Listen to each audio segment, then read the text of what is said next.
நாம் கிறிஸ்தவர்கள் என்று சொல்லிக் கொள்கிறோம். ஆனால் நம் முன்னோர்கள் ஜெபித்த நூற்றாண்டு பழமையான ஆலயம் இன்று மூடப்பட்டிருக்கிறது. இதற்கு நாம் மௌனமாக இருக்கலாமா? ஆசாரி பள்ளத்தில் அமைந்துள்ள கன்னியாகுமரி அரசு மருத்துவக் கல்லூரி மருத்துவமனை வளாகத்தில் 11/1/1939 அன்று பிரிட்டிஷ் இந்தியா காலத்தில் மார்க்கேஸ் ஆஃப் லிங்கித்ஹோ அவர்கள் அடிக்கல் நாட்டிய கிறிஸ்தவ சிற்றாலயம் இன்று மூடப்பட்டு பயன்படுத்த முடியாத நிலையில் இருப்பது நம் இதயங்களை உலுக்கும் செய்தியாக உள்ளது. அந்த ஆலயத்தில் பலர் கண்ணீர் சிந்தி ஜெபித்தார்கள். அங்கே நோயாளிகளுக்காக மன்றாடப்பட்ட ஜெபங்கள் உண்டு. மிஷனரிகள் தியாகமாய் பணியாற்றிய வரலாறு உண்டு.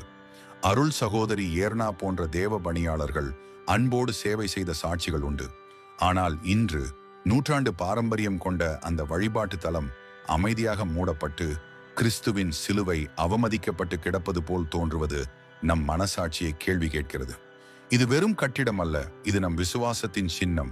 இது நம் முன்னோர்களின் கண்ணீரின் சாட்சி. இது குமரி மாவட்ட கிறிஸ்தவர்களின் ஆன்மீக பாரம்பரியம். வேதாகமத்தில் மத்தேயு 21:13 இயேசு சொல்கிறார், என்னுடைய வீடு ஜெப வீடு என்னப்படும். அந்த ஜெபத்தின் வீடு மீண்டும் திறக்கப்பட வேண்டாமா? நம் தலைமுறையினருக்காக அதை மீட்டெடுக்க வேண்டிய பொறுப்பு நமக்கில்லாதா?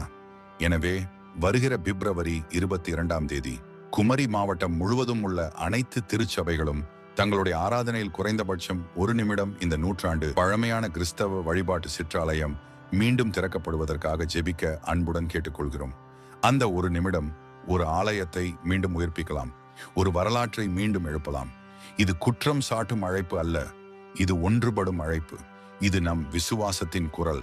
கிறிஸ்தவர்களாக நாம் பிரிவில்லாமல், சபை வேறுபாடுகள் இல்லாமல் ஒரே கர்த்தரின் நாமத்தில் ஒன்றிணைவோம். நாளை நம் பிள்ளைகள் கேட்கலாம், அந்த ஆலயம் மூடப்பட்ட போது நீங்கள் என்ன செய்தீர்கள்?